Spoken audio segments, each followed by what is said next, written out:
안녕하세요. 투기가 아닌 투자를 위한 코인 채널 게리코인입니다. 저는 항상 제가 생각했을 때 미래의 성장성과 실용성이 있는 코인들 위주로 영상을 만드는데요.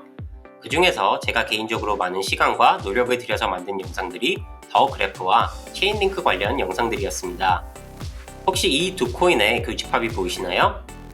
네, 맞습니다. 바로 데이터 관련 코인들이라는 것입니다. 요즘은 데이터를 잘 모으고 보관하고 유지해서 유의미한 정보를 찾는 게 중요한 시대인데요.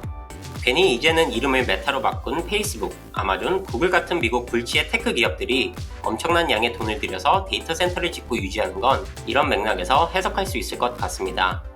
그래서 준비했습니다. 오늘 제가 다룰 알트코인은 이러한 데이터 시대에 걸맞는 시아코인입니다.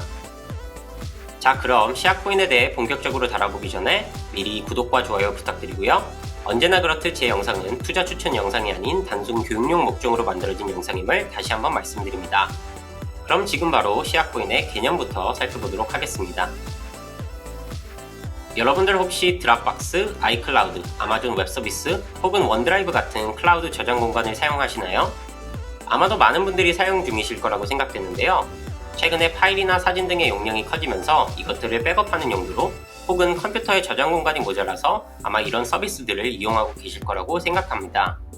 이러한 중앙화된 서비스들은 굉장히 편리하지만 두 가지의 치명적인 문제점을 안고 있는데요. 첫 번째로 해커들의 공격 대상이 될 수 있다는 점입니다. 드랍박스만 해도 여러 번에 거쳐서 정보 유출 사건이 발생했고요.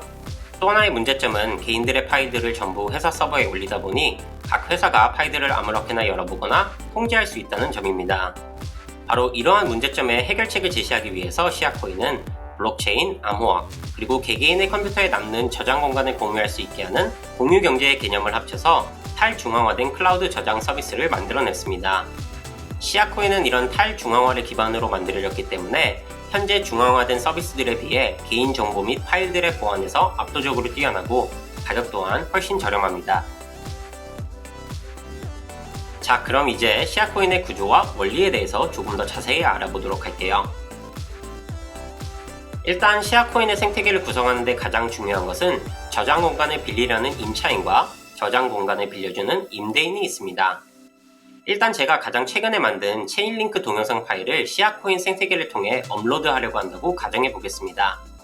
제가 파일을 시아코인에 올리면 그 파일은 자동적으로 각각 40MB의 덩어리로 나눠지게 됩니다. 그럼 각 40MB의 덩어리는 다시 한번 4MB의 30조각으로 나눠지게 됩니다. 그럼 각 조각들은 암호화된 뒤에 시아코인 네트워크에 있는 여러 임대인의 저장 공간에 흩뿌려져서 저장되게 됩니다. 이런 방식을 통해 파일들을 저장하게 되면 임대인은 30조각 중에 단 한 조각만 갖고 있기 때문에 그 파일이 무슨 내용인지 알 수 없을 뿐더러 그 조각조차도 암호화되어 있기 때문에 일부의 정보조차도 확인할 수 없게 됩니다. 바로 이러한 방식으로 시아코인은 현재 서비스 중인 많은 클라우드 저장 서비스에 비해 훨씬 높은 보안성을 제공합니다. 여러분, 근데 한 가지 이상한 점 못 느끼셨나요? 제가 아까 분명 한 덩어리는 40MB고 그걸 4MB 30조각으로 나눈다고 말씀드렸는데요. 4 곱하기 30 하면 120MB가 되는데 왜 용량이 늘어났지? 라는 의문이 드실 겁니다. 그건 바로 한 덩어리를 30조각으로 나눌 때 Reed Solomon Encoding이라는 방식을 통해서 진행되기 때문인데요. 이러한 방식으로 진행되는 이유는 제가 업로드한 파일을 다시 완성하기 위해선 30조각이 전부 필요한 게 아니라 단 10조각만 있으면 되기 때문입니다. 쉽게 설명드리면 제 파일 조각이 저장되어 있는 30개의 노드 중에 20개의 노드가 어떠한 이유에서든 시아코인 네트워크에 접속할 수 없다고 하더라도 저는 파일을 문제없이 다운받을 수 있습니다. 또한 시아코인 네트워크는 혹시나 네트워크에 존재하던 노드 중 하나가 문제가 생겨서 접속이 끊어지게 되면 거기에 저장했던 파일 조각들을 복사해서 현재 네트워크에 연결되어 있는 노드에 다시 복사하는 방식으로 파일을 업로드한 사람이 언제든 문제없이 파일을 다시 다운받을 수 있게 설정해놨습니다. 시아코인 생태계에서 또 하나 중요한 게 있는데요. 임차인과 임대인 사이에 스마트 컨트랙트가 존재한다는 점입니다. 이 안에는 얼마나 양의 데이터를 저장할지, 얼만큼 오래 저장 공간을 빌릴 것인지, 가격은 어떻게 할 것인지 등 다양한 내용이 들어가게 됩니다. 이러한 내용을 담은 스마트 컨트랙트는 시아코인 블록체인에 저장되게 되고 이 블록체인은 작업 증명 방식을 통해서 채굴자들에 의해서 유지되게 됩니다. 자, 그럼 마지막으로 시아코인의 토크노믹스에 대해서 알아보도록 할게요. 일단 시아코인은 업비트를 통해서 거래하실 수 있고요. 현재 시장에 약 500억 개가 유통 중입니다. 총 발행량에는 제한이 없지만 비트코인 같이 발행량이 점점 줄어들게 설계되어 있습니다.